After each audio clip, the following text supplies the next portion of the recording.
자, 이제 민사소송법 최신 판례 보도록 하겠습니다. 민소는 색다른 법리가 거의 없어가지고 제가 민소는 한 2, 3년 전 책으로 공부해도 큰 무리가 없다 했죠. 그래서 대략적으로 법리 같은 거 확인하고 각자 암기장 가지고 공부하시는 게 나을 것 같습니다. 먼저 1번 외국 국가에 대한 재판권이 있는지 여부인데, 몽골 대사관이 개인의 토지를 일부 침범해가지고 대사관으로 사용하고 있었던 경우입니다. 이때 공관지역으로 점유하고 있는 것은 주권적 활동과 밀접한 관련이 있기 때문에 법원의 재판권 행사가 제한되지만, 부당이득 반환은 그래도 해야 된다. 남의 토지 위에 대사관 지어서 쓰고 있는 부분에 대한 사용료 등은 내야 된다라고 했습니다. 그런 식으로 내린 판례니까 한번 읽어보시면 될 것이고, 이건 설명을 워낙 많이 드려서 아실 것 같고요. 그 다음 2번 특허권 등의 지식재산권에 관한 소의 관할인데, 특허권에 관해서는 이제 특별재판부 등이 따로 있죠. 서울중앙지법 같이 특별재판부가 따로 설치된 데 전속 관할이기도 하고요. 이 사안에서도 특허법원의 전속 관할에 속한다라고 보아서 이송을 한 사안입니다. 그냥 그렇게만 알고 계시면 될 것 같아요. 크게 달라진 법리 없고 그냥 조문 그대로 해석한 거예요.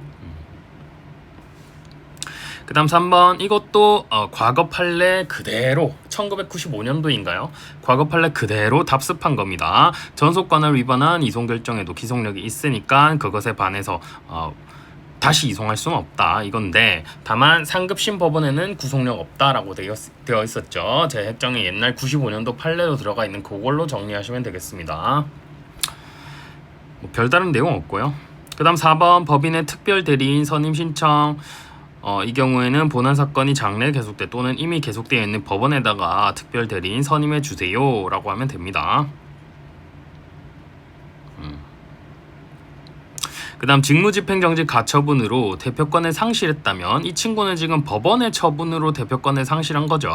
자, 이 경우에는 그 대표자는 본안소송에서 그 단체를 대표할 권한을 포함한 일체 직무집행에서 배제된다. 따라서 원고가 직무집행정지 가처분 결정이 내려진 대표자의 대표자 지위 부존재 확인의 소를 제기하면서 그 직무집행이 정지된 그 대표자를 상대로 소장을 제출하고, 법원도 그 대표자를 송달받은 사람으로 하여 소장 부분을 송달한 후 소송 절차가 진행되었다. 그럼 이 사람은 어차피 직무집행 정지 가처분을 받은 사람이니까 아무것도 못하는 사람이에요.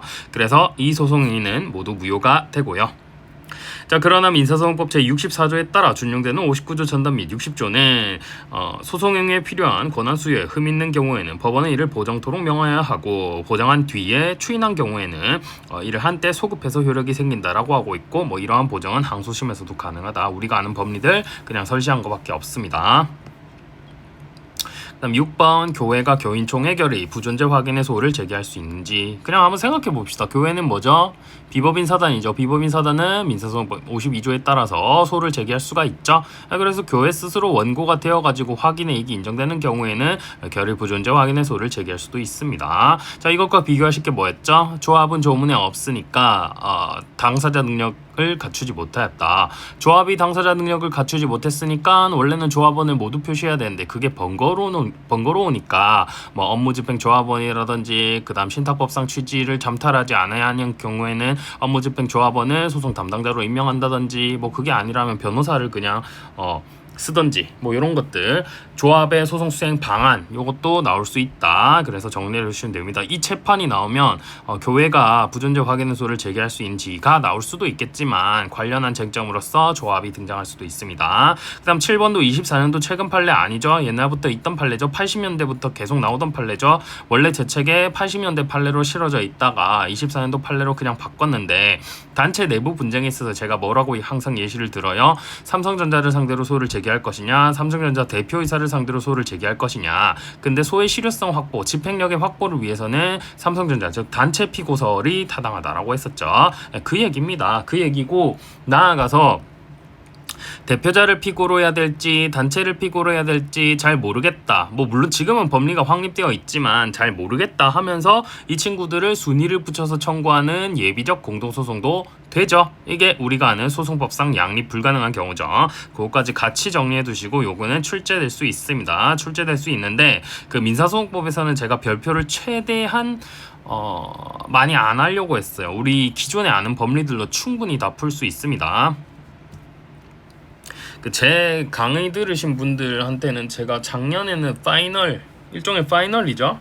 제 책이 조금 독학하시거나 혹은 그냥 다른 책 보시는 분들이 참고하시라고 제가 좀 길게 써놨는데, 그 파이널 이거는 진짜 암기장처럼 제 거 민사소송법 작년엔 100쪽으로 드렸거든요. 거기 안에서 다 나옵니다. 거기 안에서 다 나오기 때문에 민소는 제 핵정이나 여러분들 정리하신 책에 기본 법리들 있죠. 그거 기반으로 해서 여러분들이 생각해서 풀면 다 풀립니다.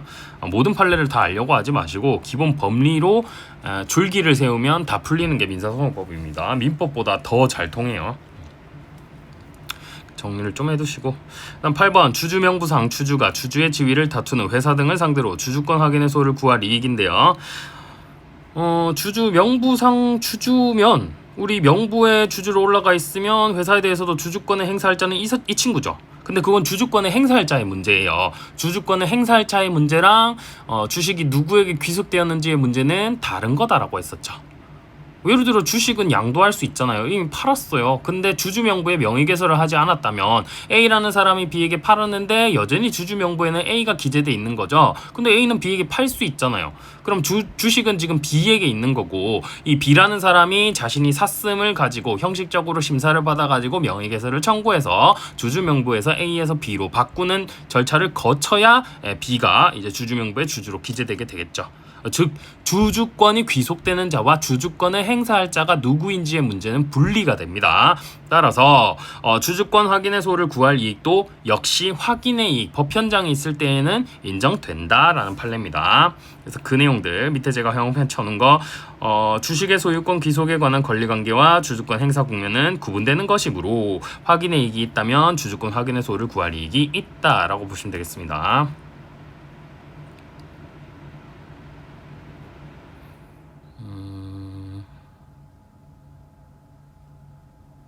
주주의 지위를 다투는 회사 등을 상대로 사실관계 좀 봅시다. 자, 피고 1회 주주명부상 주주로 등재된 원고가 피고 1을 상대로 회계장부 열람등사 가처분을 신청했으나 피고 1이 원고 명의 주식은 피고 2가 원고에게 명의 신탁한 것이다 라고 다투었고, 결국 위 가처분 신청이 기각 확정되자 원고가 피고들을 상대로 원고 명의 주식에 대한 주주권 확인 등을 구하는 소를 제기한 사안입니다. 자, 이렇게 서로 내가 주식을 보유하고 있는 사람이다 주장하고 있는 경우에는 확인의 소를 제기할 수 있다. 이거랑 구분하셔야 되는 게, 주식을 산 사람 있죠. A에서 B로 B가 사왔죠. 그럼 B는 뭐 하면 돼요? 바로 명의개서 청구하면 되니까 그때는 내가 주식을 산 사람이다, 주주권을 가진 사람이다 확인을 구한 소는 확인의 이익이 없겠죠. 이행의 소, 명의개서 청구를 할 수 있으니까 그거랑 구분하셔야 됩니다. 그 다음 그 후반 근저당권 설정 등기 말소 청구에서 잔존 채무가 있다면 이 잔존 채무의 변제를 조건으로 해서 선의행 판결하는 것도 되죠. 이거는 뭐 늘 우리가 보던 법리니까 색다른 거 없죠. 24년도 11월 달이고 올해 육모에도 나왔긴 한데 전혀 색다른 거 없죠. 지금 민사소송법에서 새로운 법리 나오는 거 하나도 없습니다. 하나도 없어요. 3년 전 책 봐도 똑같아요. 민사소송법 다 맞출 수 있는 겁니다. 그 다음 10번 소송대리인이 보정할 수 있는 범위.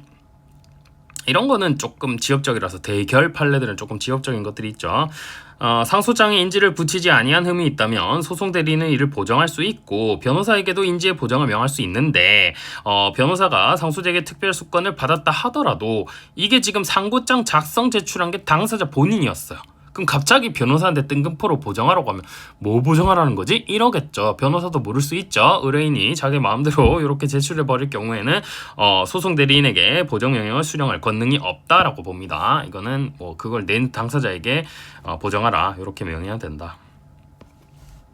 그 다음 11번 항소심 재판장이 다시 주소 보정 명령을 한 경우, 종전 주소 보정 명령이 있었는데 소장각하 명령을 한 게 아니고요. 다시 주소 보정 명령을 했다면 이 주소 보정 명령의 이행 기간이 지날 때까지는 항소장 각하 명령을 하지 못한다. 당연한 판례입니다. 왜 당연하냐면 한 번 더 기회를 자기가 줬잖아요. 자기가 줘놓고 앞에 있었던 거 보정 의무 이행 안 했다라고 하면서 항소장 각하 명령한 거 말이 안 되죠. 그 다음에 12원 항소인이 항소장의 인지를 유효하게 보정할 수 있는 기간. 항소인이 항소장의 인지를 유효하게 보정할 수 있는 기한은 항소장 각하 명령 성립 시점입니다. 항소장 각하 명령은 법원 사무관 등에게 이거 이제 이렇게 항소장 각하로 만들어라 이렇게 하면 그냥 끝이에요. 뭐 송달이라든지 이런 거 필요 없죠. 그 다음 인지 미보정을 이유로 항소장 각하 명령이 성립한 후에는 인지를 나중에 낸다 하더라도 보정되지 않습니다. 이거 과거에 있는 판례랑 똑같죠. 근데 왜 전원합의체일까요? 저도 그게 좀 의문이었는데 넘어가셔서요. 앞에 있는 거는 그냥 과거 판례에다가 놓은 거 그냥 추가한 거고, 넘어가셔서 나에 제가 현금에 쳐둔 거 있죠. 민사소송법 399조를 준용하는 재항고의 소송 절차에 관해서는요, 이 2018년도 판결에서 각하 명령의 송달을 기준으로 해서 인지 등의 보정이 이루어졌다면 각하 명령 취소해야 한다라고 본 게 있습니다. 요거까지 그냥 다 변경시키고 원래 우리가 알고 있던 법리 있죠? 소장 각하 명령은 성립한 때 바로 효력이 발생하니까 그 이후에 보정을 하더라도 효력이 없다. 이 법리 통일시킨 겁니다. 이건 그냥 그러니까 우리가 더 공부하기 쉽게 바꿔준 법리입니다. 그렇게 보시고.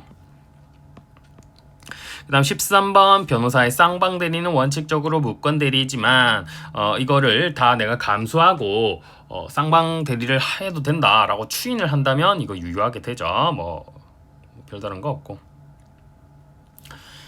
그 다음에 14번 채권자가 동일 채무자에게 발생 시기, 발생 원인을 달리하는 수개 손해배상 채권. 이 제목만 봐도 어때요? 발생 시기와 발생 원인을 달리하는 수개 손해배상 채권이면 이거 소송물이 다른 별개의 것이죠. 자, 이 경우에는 손해배상 채권별로 특정을 해서 판단을 해주어야 합니다. 넘어가셔서 A는 별개 소송물에 해당하고 법원도 이에 따라 손해배상 채권별로 인용금액을 특정해야 된다. 소송물이 다르니까 각기 다른 판단 주문을 써줘야 된다. 그 다음 15번 건물 퇴거 청구에 대하여 건물 인도를 명한 것. 자, 인도라는 건 건물에 대한 현실적 사실적 지배를 완전히 이전하는 것을 말하고 민지법상 인도 청구의 집행은 물건의 점유를 빼앗아 이를 채권자에게 인도하는 방식으로 한다. 그에 반해 퇴거는 점유를 해제하는 것을 의미할 뿐이다. 그래서 인도랑 구분되니까 퇴거 청구를 하고 있는데 바로 인도를 명하는 것, 처분권주의에 반해서 허용되지 않는다. 포함되지 아니한 것을 판단한 거, 요거는 처분권주의에 반한다라는 취지의 판례입니다.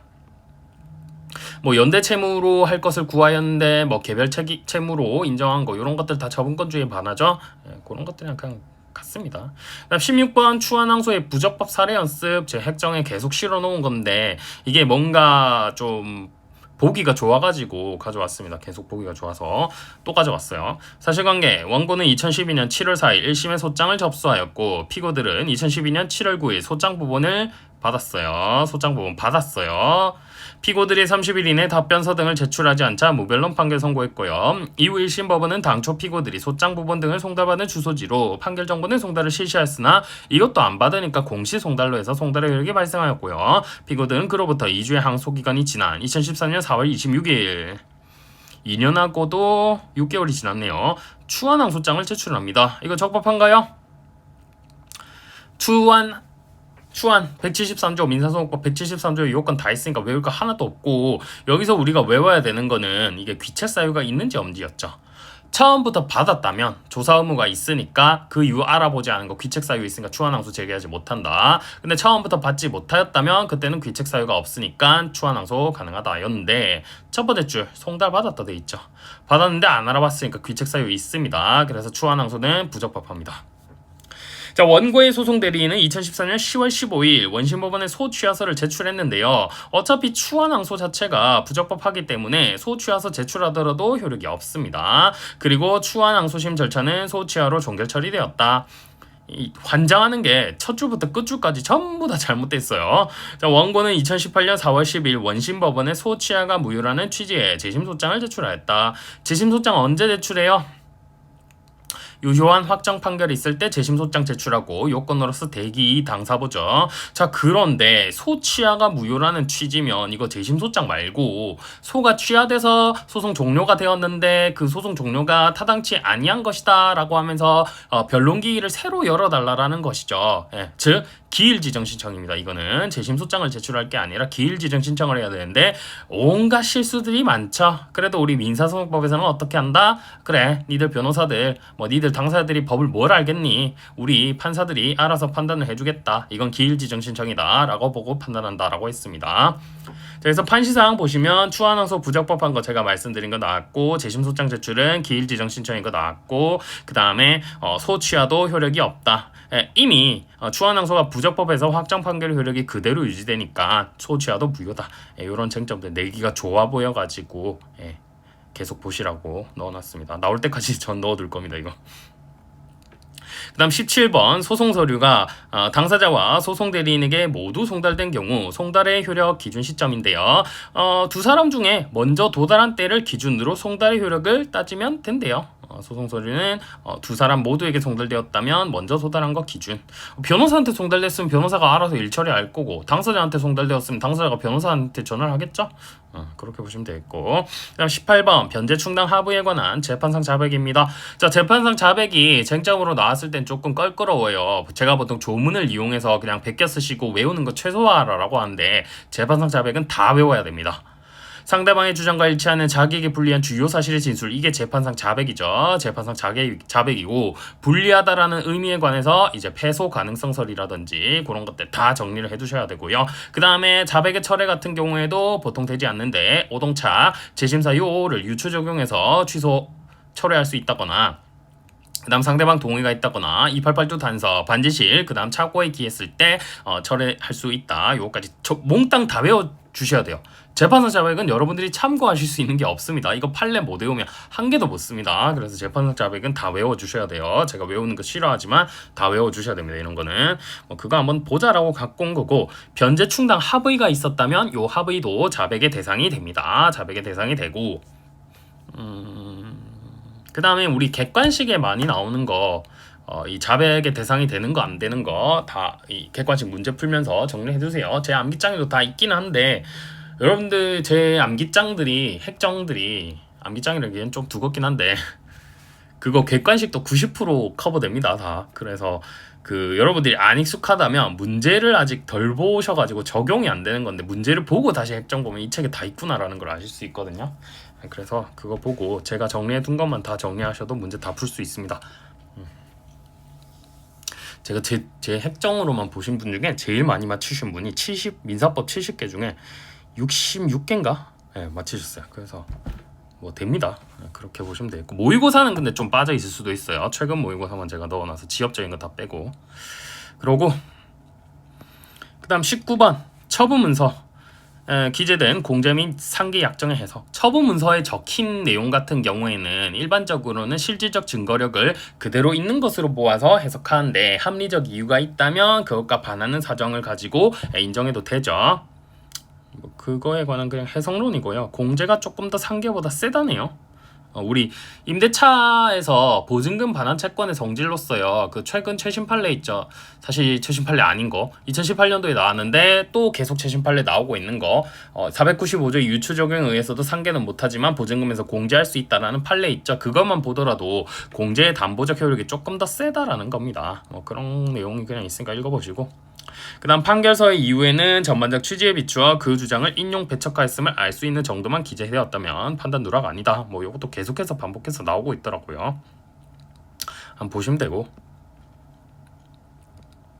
그 다음 문서의 제출을 원래는 원본으로 해야 됩니다. 원본으로 해야 되는데 4본으로 하는 경우입니다.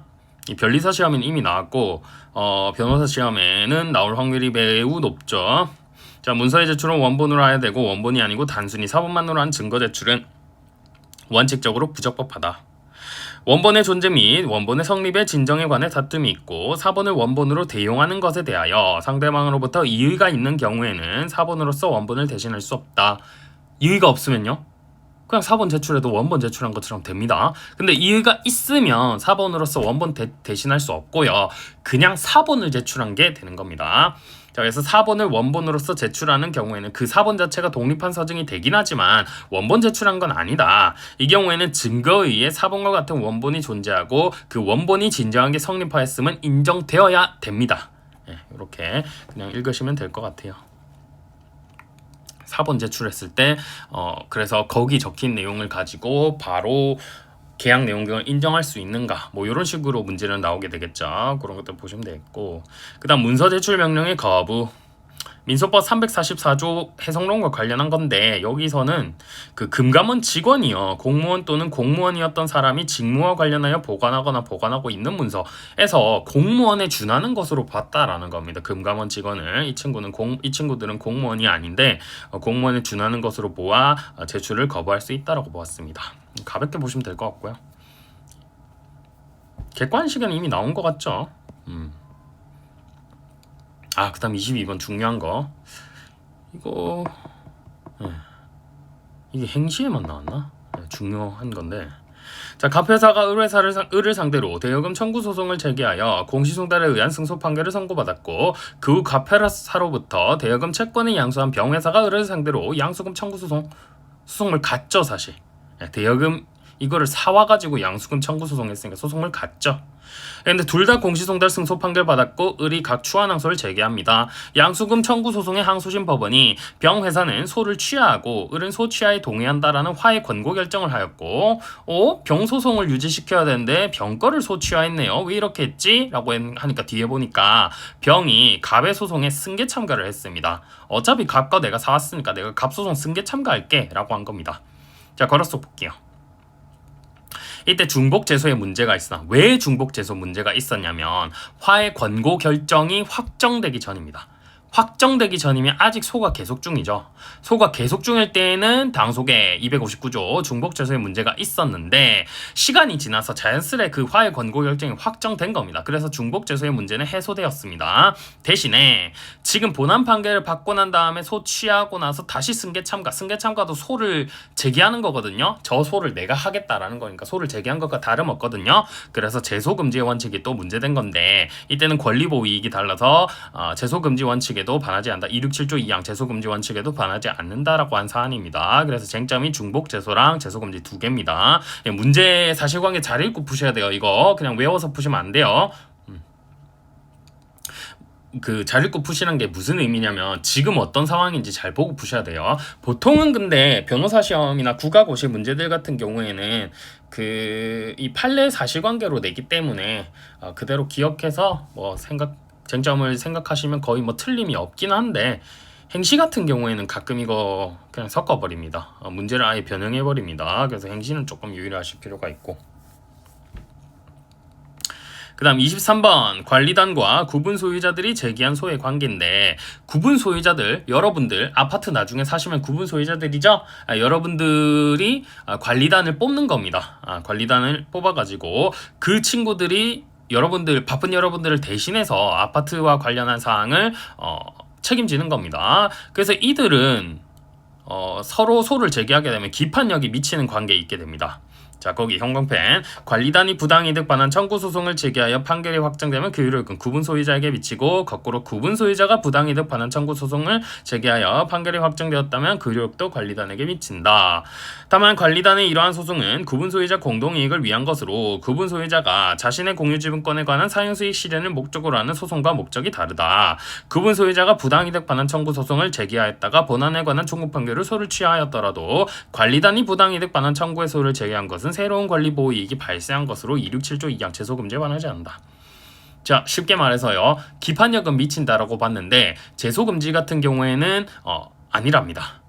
자, 우리가 이 비슷한 쟁점, 중요하고도 비슷한 쟁점들이 있죠. 있죠?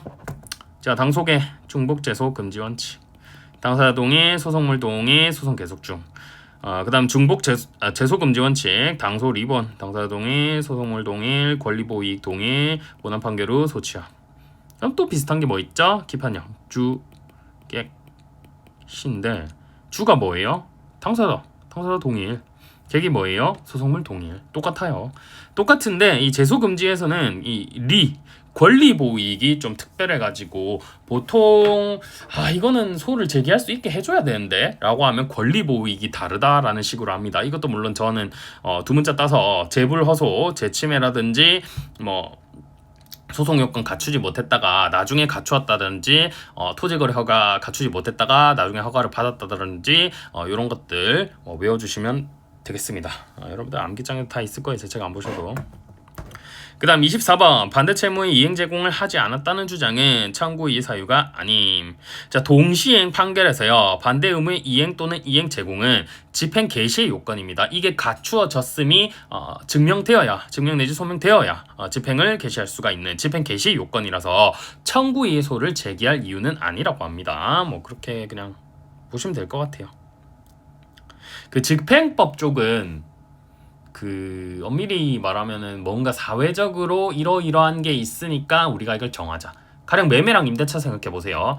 우리 고대 사회부터 매매는 있었겠죠. 돌멩이 가지고 거래를 한다던가 하고 그 매매에서 있었던 실생활에 있었던 거를 법조문으로 옮겨 놓은 겁니다. 그래서 뭐 우리 물권법 같은 경우에는 게르만법에 적용을 받고 채권법 같은 경우에는 로마법에 적용을 받고 뭐 그런 얘기가 나오는 게 옛날부터 이미 있던 거를 법으로 만들어서 그래요. 근데 이런 집행에 관한 것들은요. 민사집행법을 제가 민법에 붙여놓고 솔직히 물권법 유치권이나 이런 거 경매 담보권 하면서 집행법 다 하잖아요. 집행법 강의 다 하는데 이 집행법을 따로 하지 않는 이유는 이것만 독자적으로 보게 되면 그냥 왜 이렇게 하는 거지? 그냥 그렇게 하라고 법이 정해져 있으니까 이런 게 많습니다.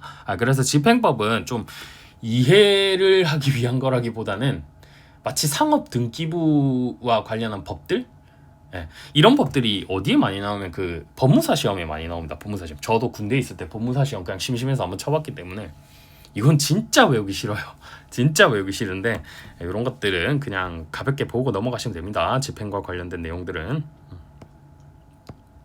그 다음 25번 제도의 고안. 민사소송법 446조 이거는요 뭐냐면 항고를 했을 때 1심 법원 재판장 원심 법원 제출주의에 따라서 항고장도 원심 법원에 먼저 제출이 되죠. 그 원심 법원 재판장이 보니까 내가 실수했네? 라고 했을 때 자기 스스로 그냥 바꾸는 겁니다. 이게 제도의 고안입니다. 자, 1심 법원이 항소장 각하 명령에 관한 항고에 내가 실수했네? 정당한 이유가 있다고 인정하여 재판을 경정하였다면 그로 인해 불이익을 받는 상대방 당사자, 경정된 사람은 좋겠죠. 근데 그로 인해 불이익을 받는 다른 사람은 경정재판에 대해 다시 즉시 항고를 할 수 있다라는 해석론입니다.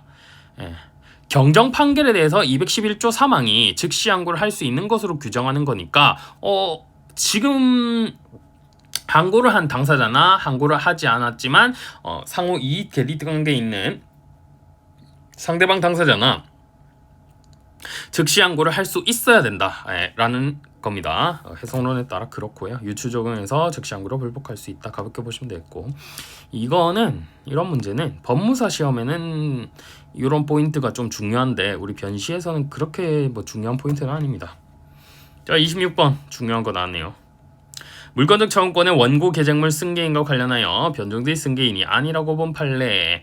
보통 이제 계정물 승계인 같은 경우에는 물권적 청구권 같은 경우에는 대세적 효력이 있으니까 변종된 승계인으로 보통 보죠. 자, 근데 이거는 원고 측 계정물 승계인일 때에는 변종된 승계인이 아니라고 봤던 사례입니다.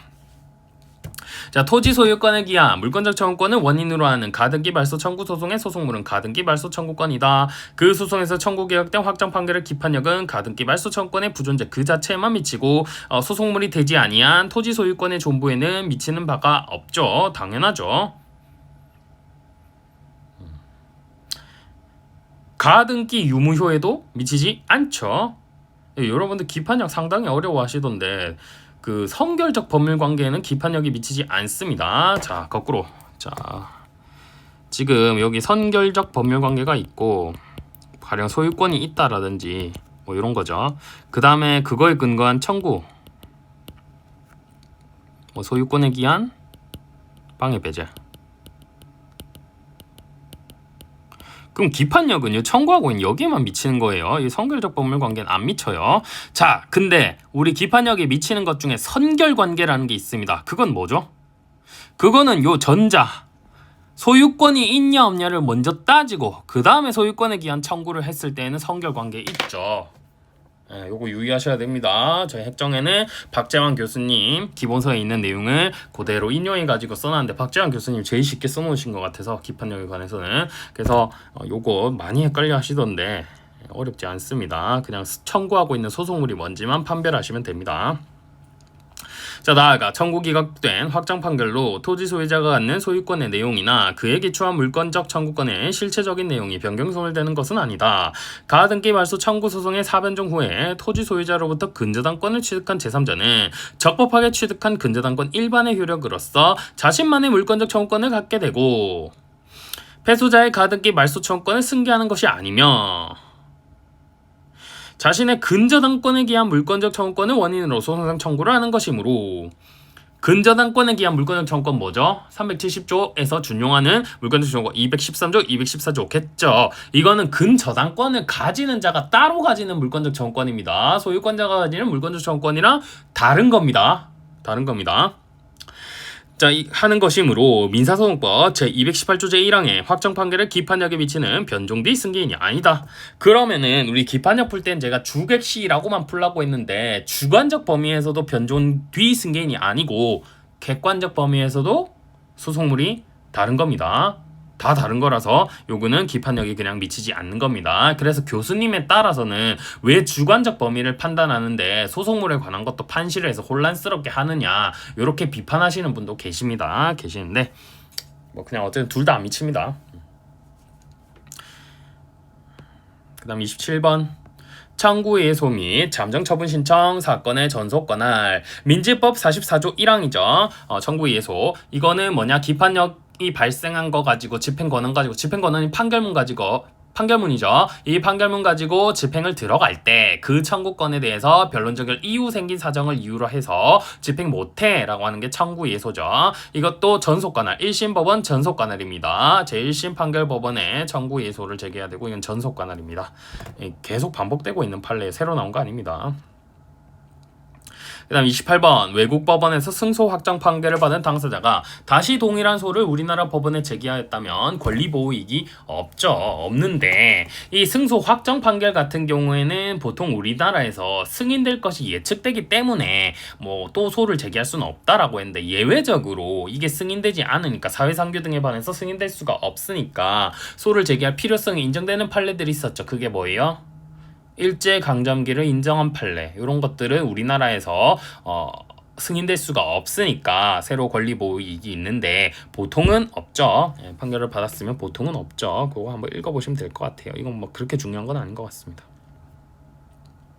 이것보다 하와이에서 공정거래법 위반해가지고 3배 손해배상금 인용한 판결 있죠. 그거를 우리나라에서 바로 집행할 수 있느냐. 우리나라에서도 보통은 차익설을 기준으로 우리는 1대1 원래 잃었던 만큼만 보전해 주는 게 원칙인데 우리도 뭐 하도급법이라든지 공정거래법이라든지 그 징벌적 손해배상을 인정하고 있는 부분이 있기 때문에 그 한도 내에서는 승인된다라고 했었죠. 그 내용이 오히려 더 중요한 것 같은데 그 판례는 뭐 다들 이제 많이 공부하셨을 것 같아서 이번 재판에선 뺐습니다.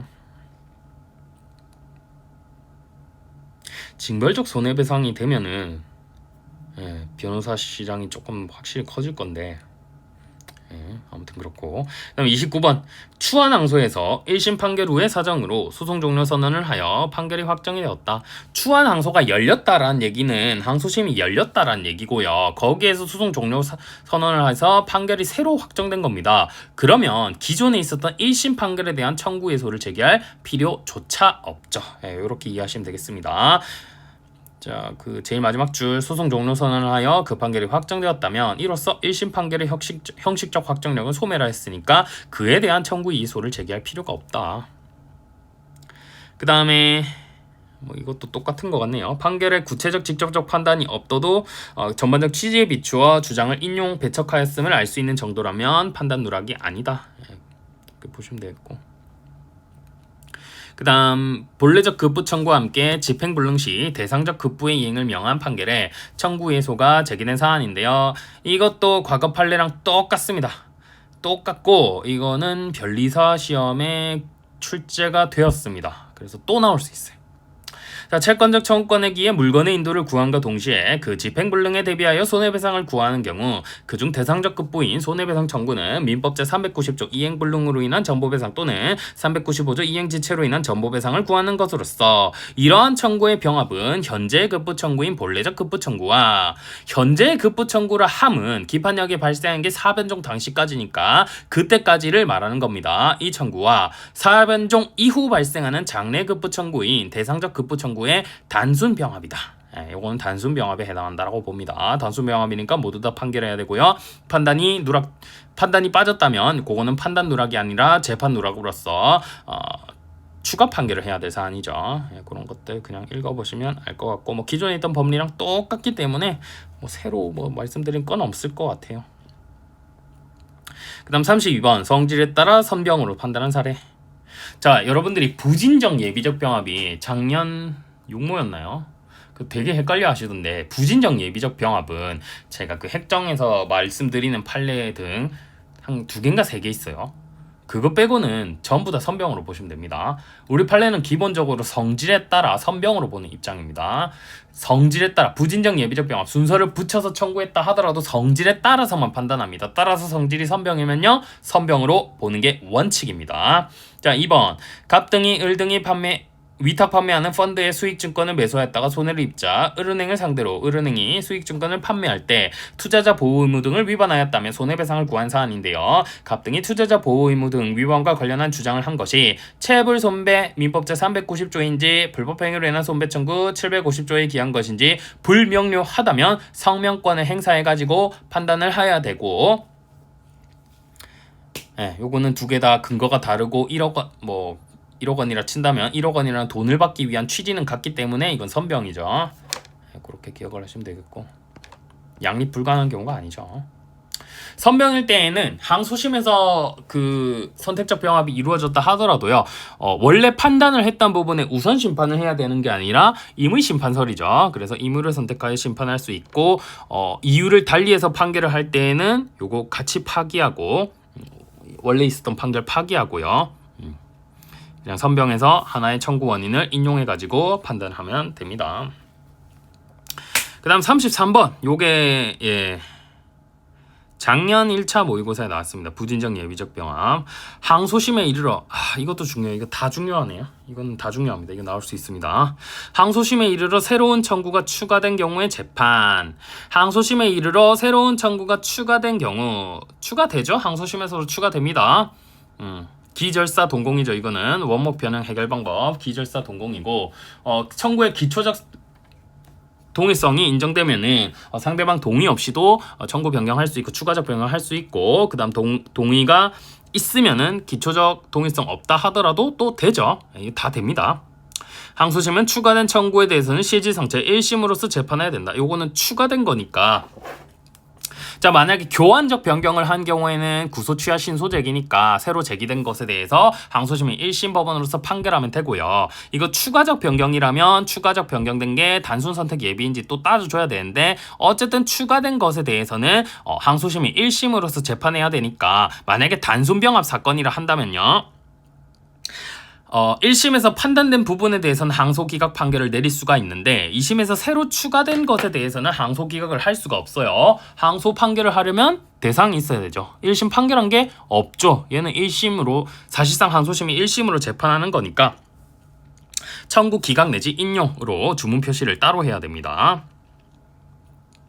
그 다음 부진적 예비적 병합도 합리적 필요성이 있을 때 인정될 수 있는데 우리가 그거 합리적 필요성을 판단할 수가 없어요. 제가 민사소송법은 법리만 알고 여러분들이 적용하시면 된다라고 했는데 이거는 대표적으로 여러분들이 적용 못하는 사안입니다.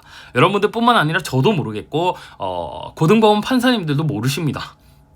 좀 엄밀하게 좀 나쁘게 말하면 대법원 마음대로입니다. 그래서 이건 잘 모르겠어요.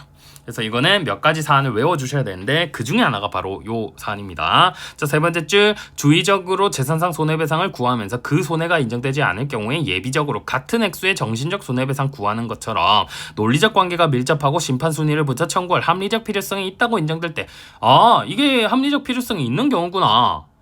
이때는 부진적 예비적 병합 청구의 소가 허용되고 부진적 예비적 병합 심판 방법은 예비적 병합이랑 똑같습니다. 순서대로 판단함. 이거는 왜 그럴까요? 재산상 손해는 입증이 됩니다. 입증이 돼요.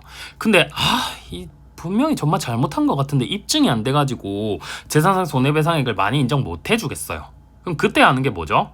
그때 하는 게 정신적 손해배상입니다. 정신적 손해배상은 내 정신이 얼마나 망가졌는지 입증이 안 돼요. 입증이 안 되니까 이건 철저히 판사들의 재량적 영역이죠. 재량적 영역이기 때문에 이에 관해서는 분명히 뭔가 해야 되는 것 같은데 변론 전제 취지라든지 제출된 증거를 가지고 봤을 때에는 돈을 더 줘야 될 것 같은데 입증이 부족해 라고 하면서 이때는 재산상 손해배상이 인정되지 않는 부분에 대해서 정신적 손해배상을 인정할 수가 있습니다. 이때는 순위를 붙여 청구할 합리적 필요성이 있다라고 봅니다. 그래서 부진적 예비적 병합 청구가 되는 대표적인 예입니다.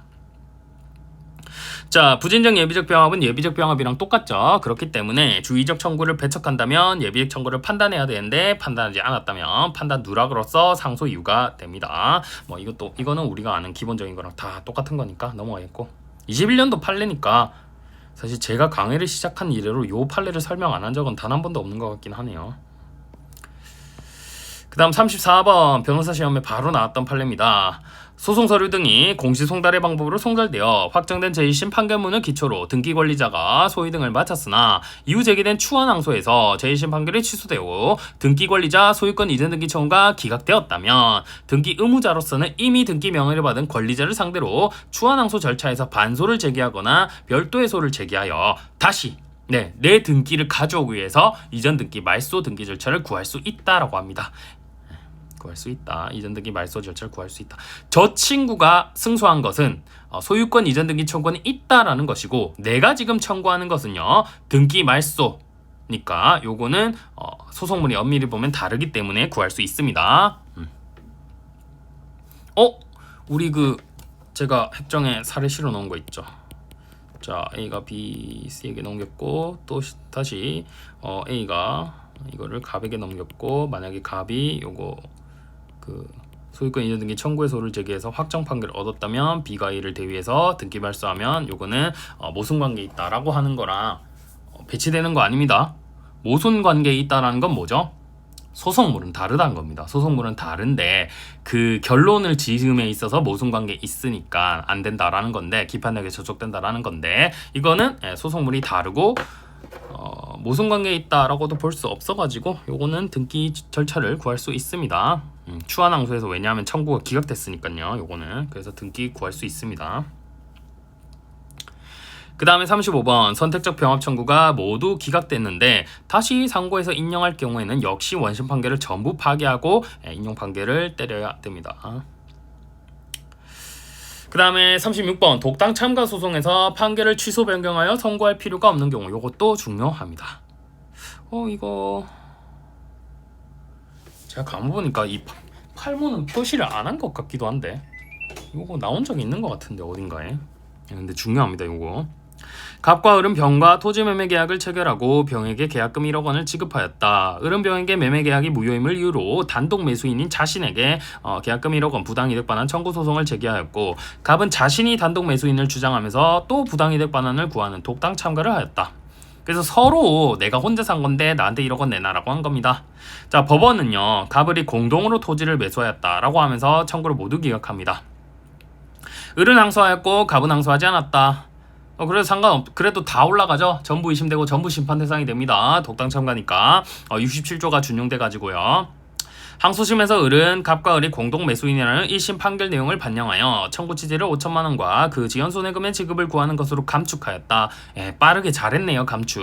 선행사건의 항소심 법원은 갑의 청구는 항소심 심판 범위가 아니라면 판단하지 않고 이 부분은 잘못되었죠. 전부 다 상소 불가분 2심되고 그 다음 전부 다 심판 대상이 되는데 심판 범위가 아니라고 했으니까 이건 잘못됐죠. 67조가 준용돼서 전부 다 심판 범위인데 그럼 을의 청구에 대해서는 매매계약이 무효로 되었으므로 병은 을에게 계약금의 2분의 1 5천만 원을 반환할 의무가 있다는 이유로 을 패소 부분을 취소하고 을의 감축된 청구를 전부 인용하는 판결을 선고합니다. 항소심 판결에 병이 상고하였으나 대법원은 2019년 1월 31일 상고기각 판결을 선고하였습니다. 상고기각 판결 선고하면 이때 바로 확정되죠. 2019년 1월 31일에 바로 확정됩니다. 대법원에서 판결 됐으니까 더 이상 올라갈 데 없잖아요. 이때는 판결 선고 시 확정됩니다. 그 후 갑은 매매계약은 무효이고 갑은 공동 매수인이므로 진즉 주장하지. 판결 확정되고 이제 주장하죠. 자, 병은 갑에게 계약금의 2분의 1인 5천만 원을 부당이득으로 반환할 의무가 있다고 주장하지만 기판력에 저촉되니까 이 사건 소에 대해서는 청구 기각 판결을 때리겠죠. 자, 판시상 을의 병에 대한 5천만 원 부당이득 반환 청구는 갑의 병에 대한 부당이득 반환 청구 중 5천만 원 부분에 대해서는 합의 확정이 필요한 관계에 있고, 따라서 갑이 1심 판결에 항소하지 않았어도 5천만 원 청구 부분은 같이 항소심 심판 대상이 되는데, 항소심이 을의 청구를 인용하였더라도 갑의 청구는 1심 판결에서 어차피 기각되었으므로 판결 결론이 서로 모순되지 않는다. 따라서 항소심은 1심 판결을 취소 변경하여 갑의 5천만 원 청구 부분에 대한 주문을 선고할 필요가 없기 때문에 그대로 기판력이 발생한다. 한편 선행사건 갑의 청구와 이 사건 갑의 청구는 같은 소송물을 대상으로 한 것이고, 갑이 주장하는 매매계약이 무효라거나 공동 매수인이라는 사정은 변론 종결 전부터 존재하던 사정이니까 시적 범위에 따라서 차단된다. 따라서 기판력이 미쳐서 청구 기각 판결을 해야겠죠. 그 다음 37번, 이게 제일 중요한 판례다라고 했었는데 2019년도 전압이니까 시간이 꽤 흘렀습니다. 변리사 시험에는 이미 나왔는데, 자, 승계 참가 후 원고가 탈퇴하지 않는 경우의 소송관계.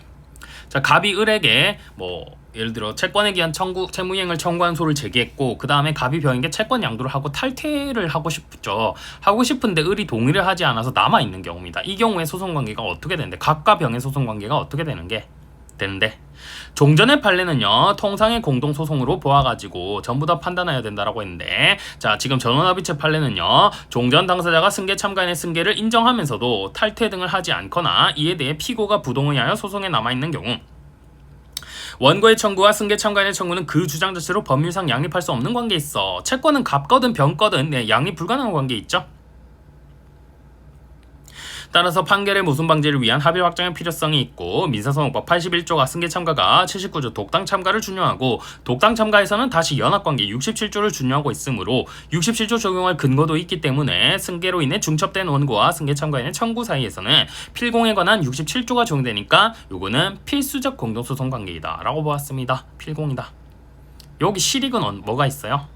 통상 공동소송이면 갑에 대한 판단이 누락되었다면 그 누락된 법원에다가 추가 판결을 촉구해야 되는 건데, 필공이면요, 전부 다 상소불갑은 심판 대상으로서 2심되니까 요거는 항소심 법원에서 판단될 대상이 됩니다. 여기에 실익이 있겠죠. 그 다음 38번 부대항소로 볼 수 있는 경우. 이제 부대항소 워낙 많이 나와가지고요. 자, 피항소인이 항소기간이 지난 뒤 단순히 항소기각을 구하는 방어적 신청에 그치지 않고, 항소기간이 지났으니까 이 친구는 항소를 못하는데 단순한 방어적 신청에 그치지 않고 유리한 판결을 구하는 의미가 객관적으로 명백히 기재된 서면을 제출하였다며 서면에 뭐라고 써져 있든 간에 이건 부대항소입니다. 그 형식은 상관없어요. 법원이 실질적으로 판단해 주겠다. 니들은 법알못이니까 그겁니다. 그래서 이건 부대항소로 볼 수 있다. 그 다음 동의안과 불변금.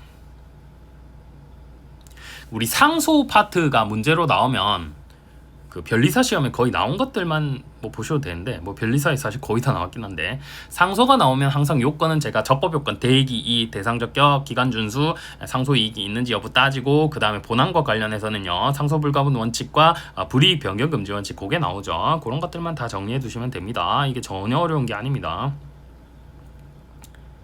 이게 24년도였나요? 그 부대항소랑 그 항소 취하가 나오니까 막 불을 타다 어쩐다는데, 그거 변리사 시험에서 이미 2번인가 3번 나왔던 거예요. 그 변리사 시험을 조금 보셔야 됩니다, 여러분들. 기출 표시되어 있는 거 제 책에서. 자, 그렇고 그 다음 39번 동의안과 불변금. 일방 당사자의 금전 채권에 기한 동의안을 받아들인 판결인데 갑자기 동의안을 빼버리고요, 공제 또는 상계 주장으로 바꿔 인정한 거 불변금에 반한답니다. 그냥 그렇게 아시면 될 것 같고. 불변금 조문 어디 있죠? 415조에 있죠. 조문 있습니다. 다 항소 부분도 조문 다 있고. 그 다음 40번 상고 이유서에 이유를 기재하지 않은 경우, 이때는 상고 이유서를 제출하지 않은 것으로 취급할 수밖에 없고, 그 다음 2번 증명 방해 행위를 했을 때 증명 책임이 전환된다거나 법정 증명이 되었다고 본다거나 이런 게 아니라 여전히 자유심증주의에 따라서 법원이 알아서 판단한다 라는 내용이고요. 색다른 내용 하나도 없고. 그 다음에 항고 이유서. 항고 이유서도 법조문에 새로 들어왔는데, 이 항고 이유서 제출 기간을 불변 기간으로 명시하는 법률 규정이 없으니까 이건 기간을 늘리고 줄이는 게 된다, 그런 취지의 판례입니다. 그 불변 기간이다 요거는 다 나와 있습니다. 예를 들어 항소 제기 기간 같은 경우에는요 불변 기간이다라는 게 써져 있습니다. 그래서 추한 항소라는 게 있는 거죠. 자, 그다음 42번 파기환송 판결의 기속력. 이것도 나올 수가 있다고 보는데, 그나마 나올 수가 있다라고 보는데 워낙 마이너한 쟁점이라서 이거 사법시험에는 아마 나왔을 거예요. 변리사에도 안 나왔던 걸로 제가 기억하는데, 뭔가 효력이 나오면 제가 주객배, 보조 참가에서도 제가 주객배라고 했었죠. 그래서 주관적 범위, 객관적 범위, 배제 사유 이렇게 해서 참가적 효력일 때로 제가 주객배라고 했었고, 기속력일 때도 주객배, 그 다음 기판력일 때는 주객시 이렇게 해서 기억을 하셔야 되는데, 파기환송 판결의 기속력은요 주관적 범위 모든 법원에 대해서 미칩니다. 전원합의체 판결 빼고, 전원합의체 법원 빼고, 그 다음 객관적 범위 대법원에서 했던 그 판단에 모두 다 미치고요. 가령 대법원에서 청구 인용 판결 난 거를 청구 기각으로 바꿔야 된다라고 파기환송했는데, 파기환송심에서요 소각하 판결하는 거 되나요, 안 되나요? 안 됩니다. 대법원에서 인용 판결을 기각 판결로 바꿨다는 거는 소송 요건은 갖추었음을 전제로 하는 건데, 파기환송심이 갑자기 소송 요건 갖추지 못했다라고 하면서 소각하 판결을 하게 되면 안 됩니다. 이거 파기환송 판결 기속력에 반하는 겁니다. 그래서 이 객관적 범위에는 직접한 판결뿐만 아니라 당연히 전제로 하는 부분도 포함된 것이다. 이렇게 보시면 되겠고, 그 다음 배제 사유. 파기환송 판결이 언제 배제되느냐, 이거는 판사법입니다. 판사법. 판결 변경, 사실관계 변경, 법률 변경, 이때는 기속력에 제한을 받지 않게 됩니다. 요거는 그냥 외워서 해결하시면 되는 거, 뭐 색다른 거 없고요. 그 다음에 8호 재심 사유. 판결의 기초가 된 민사나 형사의 판결, 그 밖의 재판 또는 행정처분이나 생명처분이 다른 재판의 행정처분에 따라 결론이 바뀐 때를 의미한다라는 거고요. 그냥 뭐 읽어보시면 될 것 같아요. 이것보다 제 핵정에 실어놓은 거, 제일 마지막에 재심 쪽에 실어놓은 거 추한 항소랑 그 재심이 서로 별개의 제도니까 각자 요건을 갖추면 행사할 수 있다는 거랑요.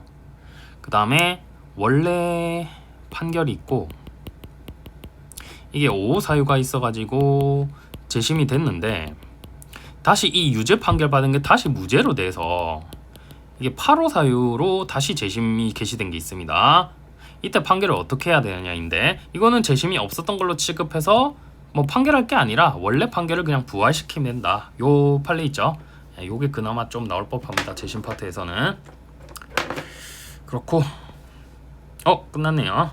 그래서 민사소송법 같은 경우에는 제가 뭐 색다르게 따로 뭐 크게 한 게 없으니까 여러분들 보시고 있는 암기장, 특히 제 핵정 강의 들으신 분들은 이거 최판 아예 들으실 필요조차 없어 보이긴 한데, 그거 위주로 해서 정리하시면 될 것 같습니다. 또 잠깐 쉬었다가 상법을 제가 찍고 올려보도록 하겠습니다.